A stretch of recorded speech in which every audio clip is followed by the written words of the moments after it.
Sepanjang 2024 ada 77.965 orang di PHK, dan sektor manufaktur jadi salah satu industri yang banyak memecat karyawan. Mulai dari PT Sri Rejeki Isman atau Sritex, PT Sanken Indonesia, PT Yamaha Music, PT Tokai Kagu, hingga PT Danbi Internasional. Sebenarnya lagi ada apa sih di industri manufaktur di Indonesia?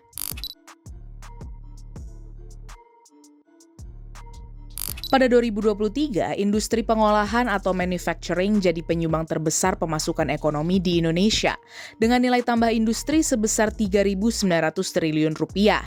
Bahkan pada 2024, industri ini punya kontribusi sebesar 18,98% dari PDB Indonesia. Meski demikian, industri manufaktur dihadapi berbagai persoalan, baik di internal manajemen maupun dari luar. Jadi, apa faktor yang mendorong terjadinya PHK massal? Nasional itu dia disebabkan oleh menurunnya permintaan secara global. Kita lihat dari sisi permintaan di Amerika itu memang mengalami kontraksi yang cukup signifikan. Nah, kemudian dari sisi permintaan di China pun dia memang mengalami kontraksi yang. Nah, kemudian dari sisi internal ini disebabkan oleh kondisi pasar domestik kita yang tidak mendukung untuk industri-industri lokal itu berkembang. Contohnya ada Permendak nomor 8 tahun 2024 yang dia menjelaskan bahwa ada kemudahan bagi impor barang dari luar negeri untuk masuk ke dalam negeri. Nah, ini yang dinilai bahwa produksi kita kalah bersaing dengan barang-barang dari China dengan harga yang jauh lebih murah. Belum lagi masalah untuk thrifting. Pada 2025, S&P Global, sebuah lembaga penyedia informasi keuangan, merilis Purchasing Managers Index atau PMI Manufaktur Indonesia, yang naik dari 51,9 di Januari menjadi 53,6 per Februari 2025. PMI Manufaktur ini merupakan indikator yang digunakan untuk mengukur kondisi sektor manufaktur di suatu negara.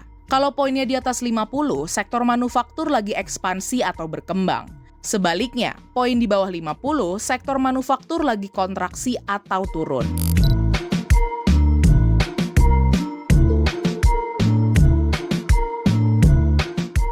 Lah, tapi kok malah banyak PHK? Kondisi ini nggak bisa lepas dari kontraksi yang dialami Indonesia pada Juli sampai November 2024. Dari sisi daya beli masyarakat yang memang tidak kunjung tumbuh di tahun 2024. Nah, kalau kita lihat di tahun 2024, Mei sampai September itu mengalami deflasi secara month to month berturut-turut gitu. Nah, ini artinya memang dari sisi permintaan ada gangguan di situ yang pada akhirnya mengganggu juga dari sisi produksinya.